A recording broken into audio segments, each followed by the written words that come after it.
Hey everyone, Mortgage Nerd here. Want to go over a software program that I use. I've used it frequently the last couple weeks because a lot of people are refinancing, and some might say, is it worth going down 0.5% or 1%? You know, there's so many closing costs, or I have to start the 30 years all over again. There's a lot of misconceptions. So I show the hard facts, the numbers. Let's take a look. This situation, this person financed early last year. They financed 4.875 because that's where the rates were at the time. That was actually a good rate back then.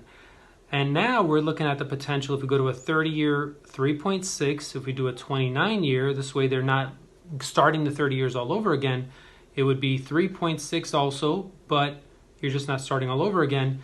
And then down to a 20-year is 3.375. 20-year and 15-year gets you a lower rate. But of course, what happens? The 20-year, your payment is higher. 29-year, your payment is higher than this one. But still, they're lower. All except the 20-year are lower than their current payment.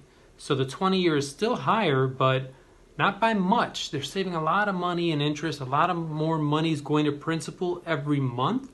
So maybe that's the best route for them. Up at the top left, you'll see years. I can toggle that around and see how many years forward we're looking at. Monthly savings, I mean, that's obvious. You just look at the payment, but then it gives you the total savings over the 5-year period up here. So which one has the lowest cost? Depending on the terms, the first 11 months, after that. So here, the existing one the existing one is higher because the rate is higher. So here you can check out the differences on the other two. When does the loan break even? What's the amortization gained? Obviously the 20-year, because you're paying more money towards the principal all the time, and the rate is lower. So it's really accelerating a lot. Let's just compare the 30-year to the 30-year that they have now. They'll save $31,000 in interest. In the 20-year, they'll save $39,000 in interest. That's only at 5 years. Let's go to 15 years and watch it change. So there you can really see the differences. And if we come back here to the lowest cost overall, so this is what we want to look at as far as cost is concerned, closing costs and interest.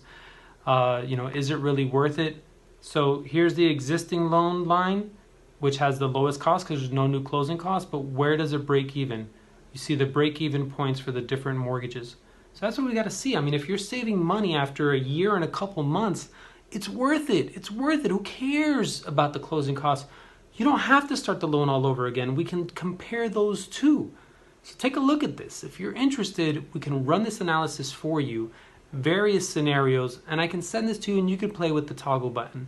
Phil Stevenson, Mortgage Nerd. Thanks.